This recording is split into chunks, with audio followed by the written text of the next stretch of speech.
Welcome to In Touch with Durham County, the show designed to provide you with information about Durham County government people, programs, and services. I'm your host, Deborah Craig-Ray, Chief Communications Officer. Did you know that this is an election year? Specifically, a municipal election year.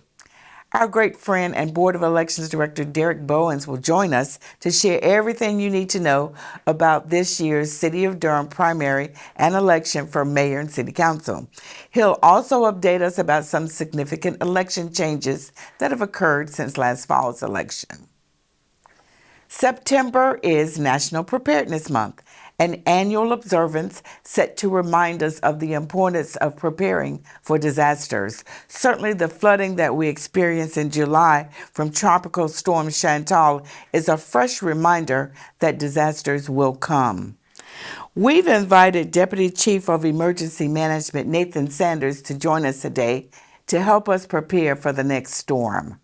So let's begin our conversation. Welcome, Derek. So good to have you again. Always a pleasure to be with you, Deborah. Thanks for having me today. We certainly appreciate all you do for us. Tell us what's going on with you and your people right now. Outside of being in our new facility fully, which we moved in late last year, we've been busy preparing for the 2025 municipal elections for the city of Durham and our other 4 municipalities that will be on the ballot in our November election.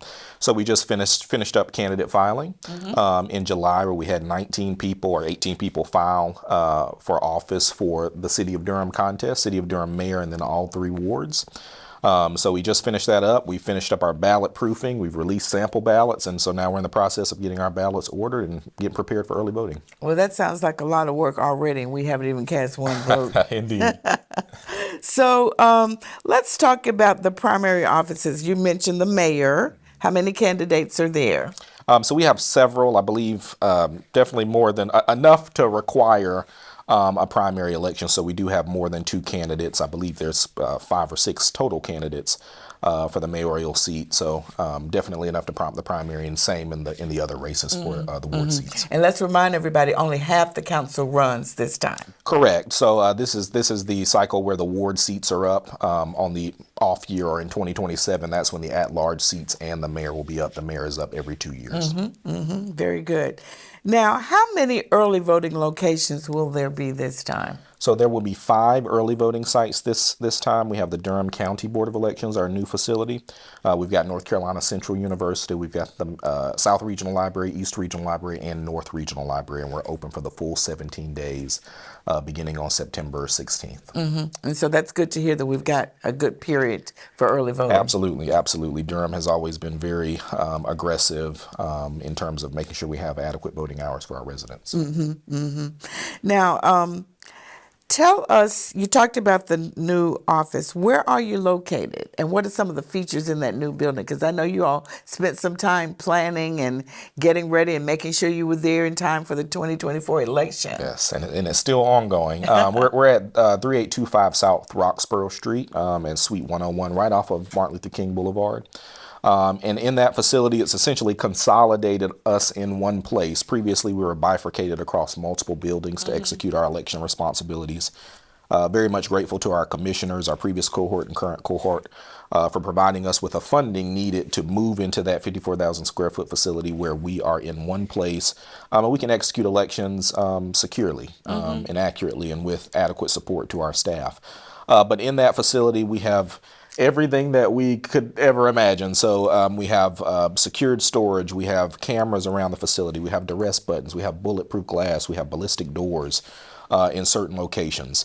It's a really, really awesome facility, and it's allowing us to better serve our residents from an election administration standpoint. And how has the public reacted to the new location? Some folks like downtown. It's hard to break, history and ritual and habit.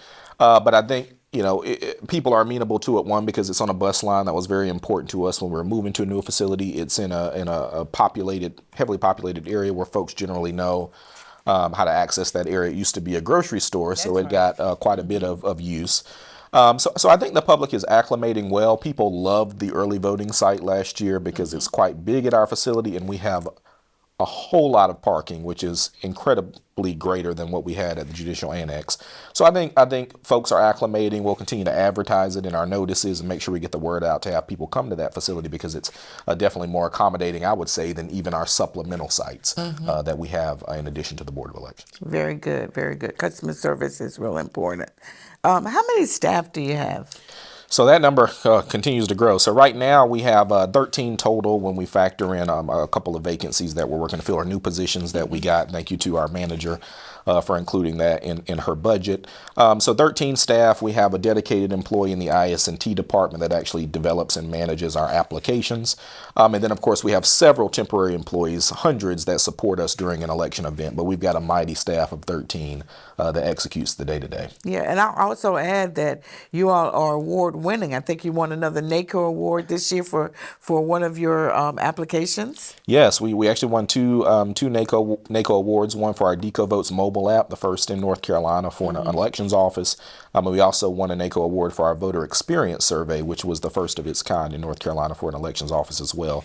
So always pleased to be recognized by NACO for the innovative implementations that we create within our office to support our voters. Ultimately, in the end of the day, it's to make their experience better, and we're happy to do it. Yeah. Well, that's really good, because the feedback that we hear about elections is always very positive, and we're grateful for that. Yeah. So please talk about the efforts that are going on in the General Assembly, if there's anything that will impact our elections going forward. Yeah, so of course, at the end of last year, we had Senate Bill 382 passed in North Carolina, which made some pretty substantive changes to election law in North Carolina. The biggest of which is the deadline, a compressed deadline for the return of absentee ballot, or the counting of absentee ballots, and curing absentee ballots and provisional ballots. So essentially now all ballots that we receive on election day have to be counted on election day. So the board could be counting ballots all night on election day to meet that new statutory deadline. Provisional ballots have to be counted no later than the third business day following the election at 5 o'clock. Previously, we had 9 days to do that. So your 9 days has become 3? 3 days, correct. And the same thing for supplemental absentee ballots. The same thing applies to voters that have to cure deficiencies associated with provisional or absentee ballots. They have to do that by the third business day following the election at noon, as opposed to the day before the county canvass by 5 o'clock, again, which was 9 days for them to make those cures. So those are some of the very large substantive changes since the 2024 general election. There's currently a bill, House Bill 958, that is in the General Assembly that's getting some serious consideration that could give us some additional time to count those ballots, some additional time for voters potentially to cure ballots that have deficiencies. But of course, if you have a bill that's addressing one thing, you have some potential issues in other places. Right. So we've been, speaking with legislators, making our voices heard as a board, as election directors, to address those concerns. But we do hope that at least some of the provisions of that bill that would make it easier for us to do our job, meet the deadline, while also understanding that there's a desire to get results as fast as possible, that we're able to meet somewhere in the middle to accommodate those concerns and also meet what they would like to accomplish. Yeah. And I know another thing that you all do regularly is, again, because of a change in the state law, voter ID. Yes. And that you all set up regularly to go to different locations and make sure people have the proper IDs. We do. So we, and this is something that we started in 2023, which was when the photo ID law went in effect ahead of the 2023 municipal elections.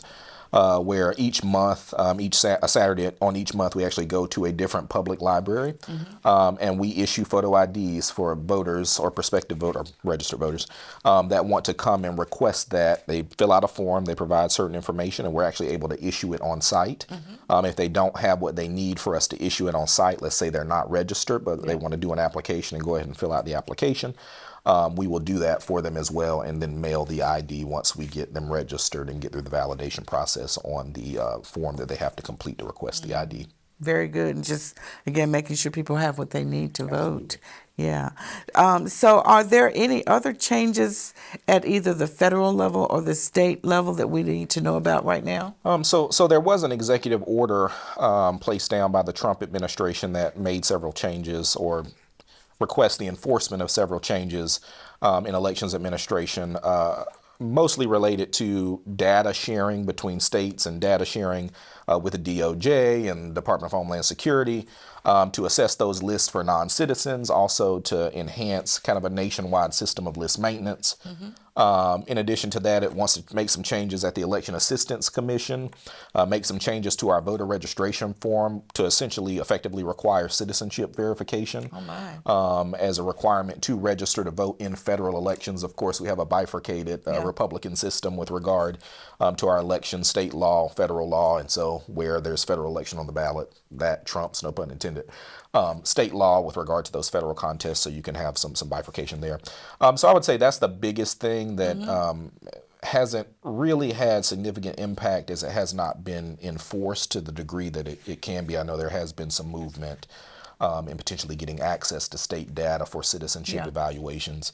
But that I would say that's the biggest item on the docket that we're still waiting to see what impacts, to the extent that it's compliant with existing federal law, how we would have to respond to that. Yeah. Now, I know one other change I wanted to just mention. We've had a new board of elections. How has that changed? It's wonderful. You know, I've been very blessed over the course of my 8 years to work with boards that are, very conciliatory and have a great deal of collegiality between the members. And so I'm excited that 4 of the 5 board members that we've had in the previous term have returned. We have one additional member, Natalie Bouchain, who we're very excited to work with. But I'm very happy with our board. I think they want to do what's best for the citizens of Durham County, to ensure people have access to the ballot box, but also balancing that against security and clean voting rolls and proper list maintenance, things that we all want. We want honest, fair, and accurate elections administration with a clear line and free access to the ballot box. And I think we have a board that's willing to do that, and they're going to empower me with duties that are delegated to me to make that happen. Very good. So the dates for the primary and then the dates for the election. So the dates for the primary, that will be on October 7th. Of course, we're open on Election Day from 6:30 a.m. until 7:30 p.m. We've got early voting begins on September 16th and it ends on the last Saturday prior to the election. Absentee by mail voting for the September election begins on September 5th.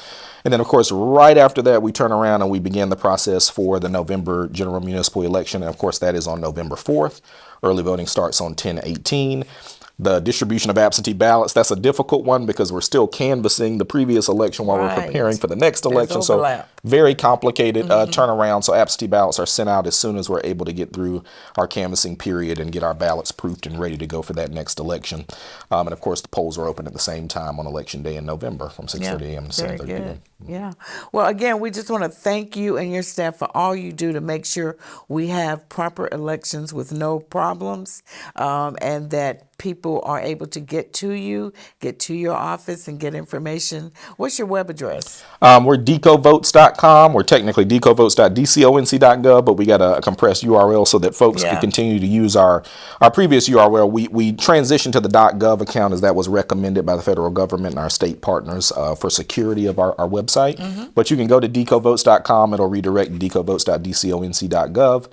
And yeah, that's our website. Please come. There's a plethora of information, and if you can't find what you need there, you can always contact us and we'll support you. Awesome. Well, again, we appreciate you. Give our best to your staff. Thank you so much. Always a pleasure to be with you, Deborah. Thank you. Thank you.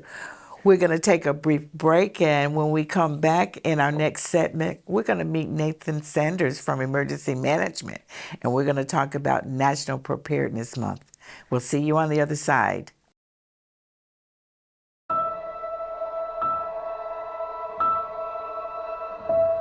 I know sometimes we get into it and it's just hard on both of us, but try to understand me more and I'll try to do the same. But you have excuses because you're old, so it's okay. Listening is a form of love. Find ways to support your kids at sounditouttogether.org. Now that the 2025 general reappraisal of all property in Durham County has been completed, you may be asking, how much is my tax bill? There are 2 ways to find out. First, you can wait until late summer when the Durham County Tax Administration sends its annual property tax bills to property owners in August. Or you can estimate your bill using the Durham Real Property Tax Bill Estimator by visiting bit.ly/DCO-Tax-Bill-Estimator. Why do I need to use this tool? With property values increasing by an average of 74% from before the revaluation, residents may be tempted to simply multiply the tax rate from 2024 by their new valuation to get an estimate. However, this would not work, as part of the reappraisal of properties includes a revenue-neutral rate being set. The revenue-neutral rate is a recalibration of the property tax rate significantly downward to bring in approximately the same amount of property tax revenue as in the year prior. For Durham County, the revenue-neutral rate is 51.92 cents per $100 of valuation. For the City of Durham, the revenue-neutral rate is 38.23 cents per $100 of valuation. Okay, so that means I can take the revenue-neutral rate and multiply it by my valuation to get my tax bill amount? No. To calculate your tax bill, you must use the tax rates from the county and city in their final approved budgets. For Durham County, the approved rate is 55.42 cents per $100 valuation. For the City of Durham, the approved rate is 43.71 cents per $100 valuation.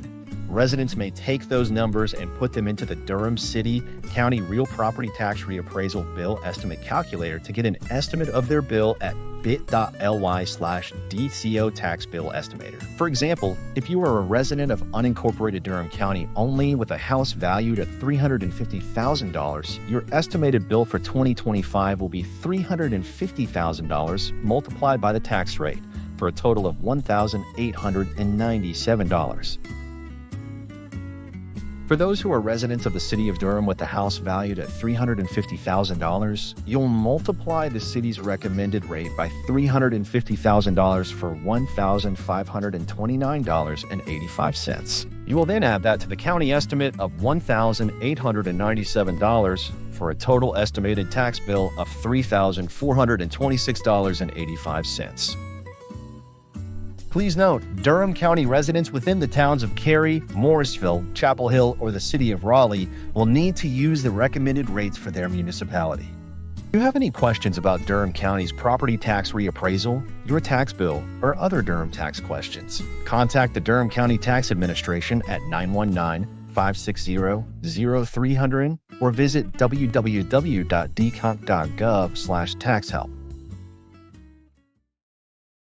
Welcome back to In Touch. It's my pleasure to welcome Nathan Sanders. Hi, Nathan. How are you? Hi, Deborah. I'm good. How are you? Great.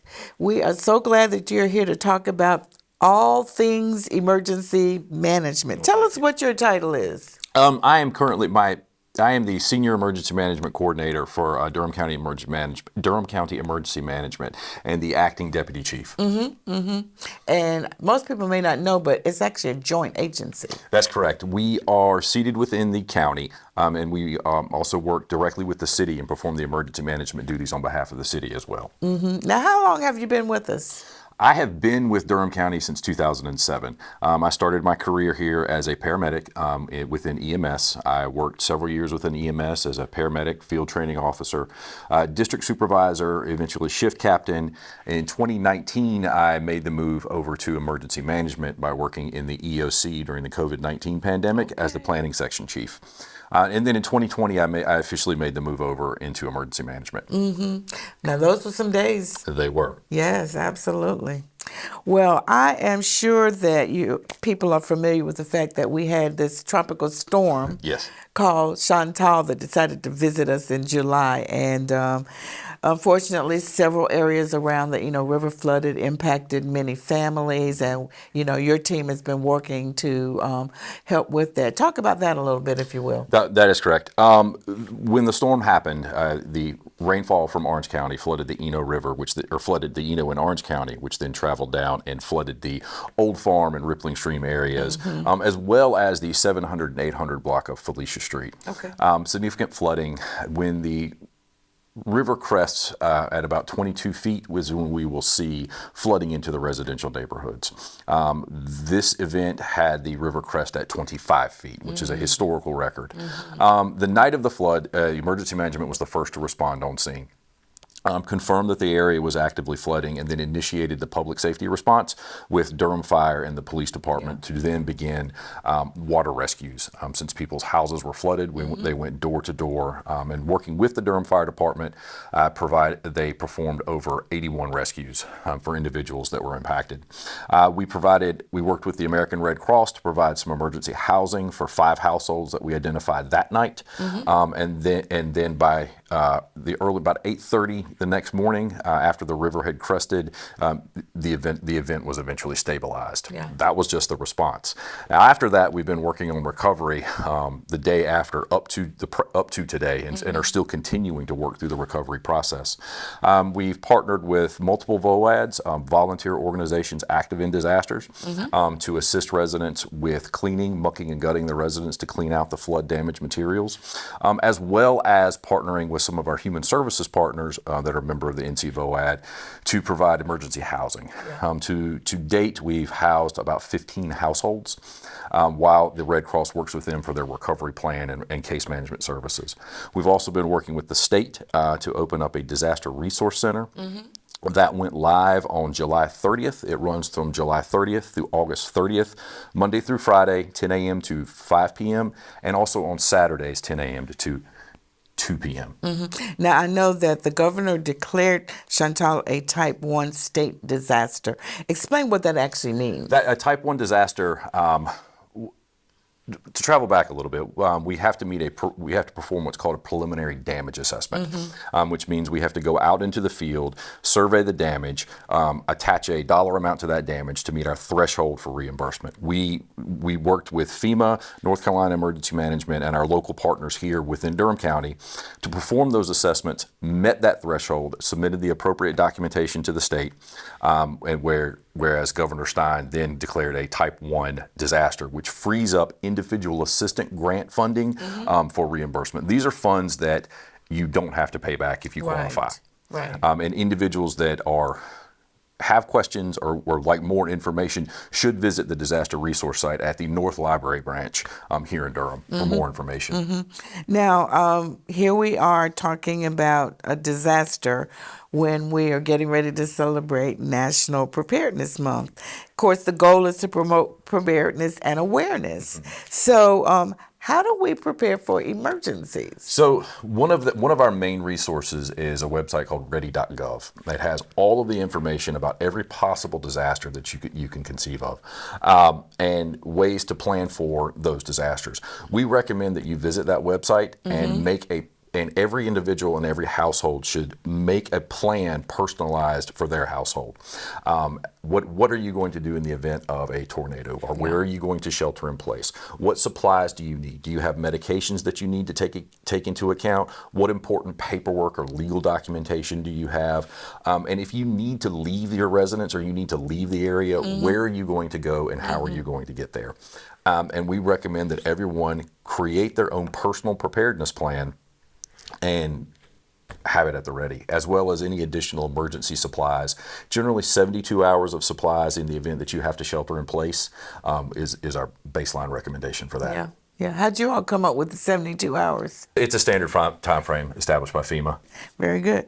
Now, another, I guess, assistance that we have here in Durham is a program called Alert Durham. That's correct. That's when you can receive a notice about some impending situation that is in the county or in your particular area.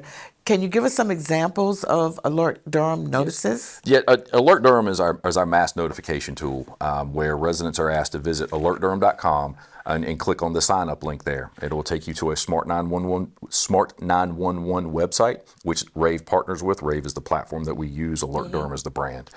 And you create your account. Enter your information, your personal information, your address, your email, and your telephone number that you wish to be contacted by. You have the option to receive notifications by either text, phone call, or email. We use that to send emergency notifications or important notifications to the public. We will send, the Disaster Resource Center opened, that is one non-emergent use of Alert Durham that we utilize to send that message to our subscribers, letting them know that this site is available and these are the resources, this is the location, hours of operation, and this is how you contact the site, as well as sending out emergency notifications like weather-related notifications.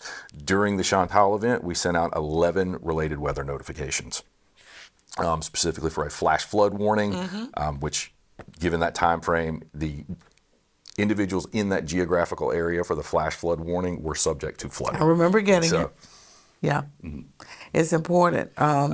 People can get it either one of those ways, or they can just pick one. Is that correct? They can get all three, any combination: text, phone, or email.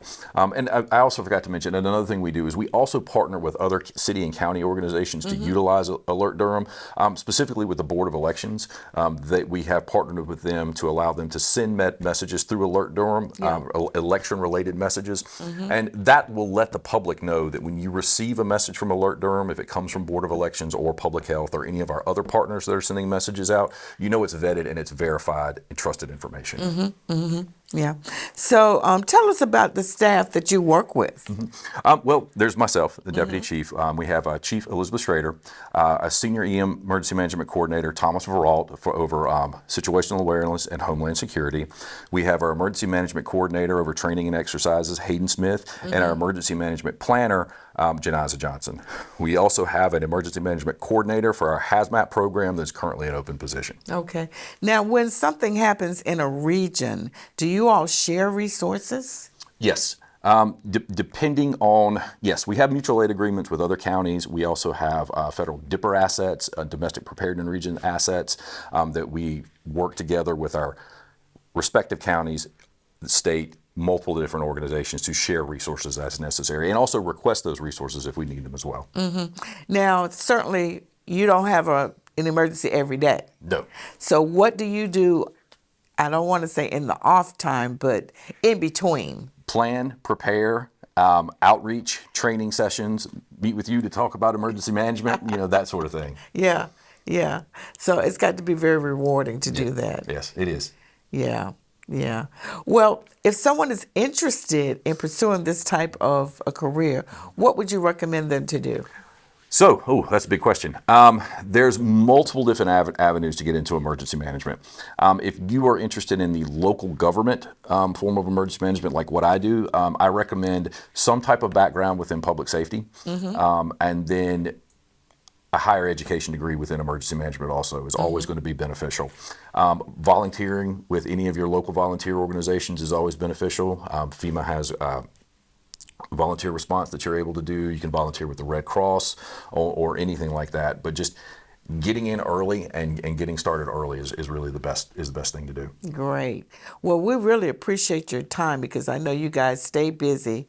There seems to be something that you're working on all the time, helping us remember that we need to be prepared. Yes. And so how can people get in touch with you? Is there a website? AlertDurham.com. If you visit AlertDurham.com, that'll allow you to sign up for Alert Durham notifications, or in the event of an emergency, or if you need to contact us, you can call our 24/7 on-call emergency management number at 919-560-7580.